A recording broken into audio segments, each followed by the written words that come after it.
अब देखिए नया टास्क क्या है कि एक बिल आपको मिला, ठीक है, ध्यान दीजिएगा। परचेज तो पूरी एंट्री आपको समझ में आई गई है। तो एक बिल मान लीजिए आपको मिला और उस बिल में ये नहीं दिया गया है कि पार्टी का नेम क्या है, बस दिया गया है कि इतने का सामान इस डेट पर परचेज किया गया है। तो ऐसे में सबसे बड़ी कंफ्यूजन तो तब होती है कि जब आप परचेज में जाते हैं और ये है अभी तो पेमेंट वाउचर है, तो परचेज में जाने के लिए आपको कौन सा शॉर्टकट की प्रेस करना है, F9, ठीक है। तो ये आ गया F9 पे। अब यहां पर दिक्कत ये होती है कि आप यहां पर सप्लायर इनवॉइस नंबर डालते हैं, क्योंकि बिल पे आपके परचेज वाले bill pay supplier invoice number दिया होगा। डेट वो डाल देते हैं, जिस डेट पे जो बिल पे डेट दिया गया वो डेट आप डाल देते हैं। फिर यहां पे आते हैं तो अभी आपको समझ में आना ही बंद हो जाता है। यहां पे तो पार्टी अकाउंट नेम है, तो अभी पार्टी अकाउंट नेम में क्या पड़ेगा, ये समस्या हो जाती है, क्योंकि बिल पे यही लिखा है कि 50,000 रुपए का सामान इस डेट पर खरीदा, ना पार्टी का नेम दिया गया है ना कुछ दिया गया है। तो ऐसे में प्रॉब्लम होगी, ऐसे में आप सोचेंगे कि क्या करें, ऐसे में दिक्कत होगी, ठीक है। तो इसके लिए जो है घबराने की जरूरत नहीं है, टैली में हर एक चीज का सॉल्यूशन है, बहुत आसान है टैली, ठीक है।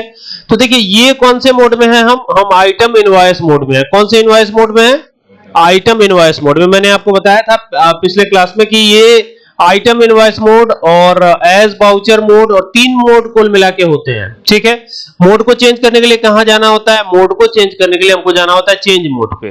कंट्रोल H प्रेस करना है, नहीं तो यहां पे क्लिक भी किया जा सकता है। तो अगर क्लिक करते हैं तो 3 मोड दिखाई देता है। फिलहाल हम कौन से मोड में है, आइटम इनवॉइस मोड में है। अगला मोड है अकाउंटिंग इनवॉइस मोड और तीसरा है एज वाउचर। तो अगर आप एज वाउचर पे चले जाते हैं तो ये डेबिट क्रेडिट आने लगेगा। तो डेबिट क्रेडिट में तो हमको एंट्री ही नहीं करनी है, हमें कहां जाना है, हमें जाना है यहां से वापस चेंज मोड पर और इसे कर लेना है अकाउंटिंग इनवॉइस मोड। जैसे इसको अकाउंटिंग इनवॉइस मोड में लेके आएंगे तो ये ऐसे आ जाएगा, ठीक है। अब यहां पर क्या होगा कि यहां पर पार्टी का नेम आ रहा है, ये देखिए यहां पर आ रहा है ना पार्टी का नेम, ठीक है।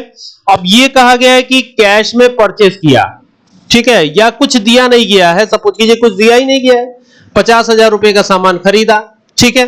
तो 50,000 रुपए का सामान खरीदा, अगर नहीं दिया गया है कुछ, तो इसमें अब जैसे ये नहीं पता है कि पार्टी का नेम क्या है, तो पार्टी का नेम अस्पष्ट है, दिख ही नहीं रहा है, पार्टी का नेम है ही नहीं। तो अब सीधा क्या करेंगे, यहां कैश लगाएंगे, एंटर करेंगे, एंटर करेंगे, एंटर करेंगे, एंटर करेंगे, एंटर करेंगे, एंटर करेंगे, आ गए यहां पे। अब यहां पे क्या करेंगे, यहां पर एक लेजर लगाएंगे, किस चीज का, परचेज का, क्योंकि खरीदा गया है ना सामान। तो अब सीधा परचेज का लेजर लगाइए, और ये भी नहीं बताया गया कितने अमाउंट में परचेज किया गया, ये भी तो नहीं है, ये भी हमारे पास डिटेल नहीं है कि कितने अमाउंट में परचेज किया गया है।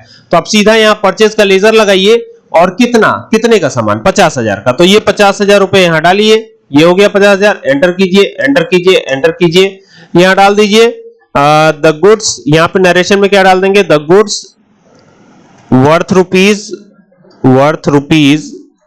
50,000 परचेज्ड, PURCHASED, ये हो गया। और यहां एंटर कर दीजिए, एंटर कर दीजिए, तो ये हो गई एंट्री, यही एंट्री है। समझ में आया कि नहीं?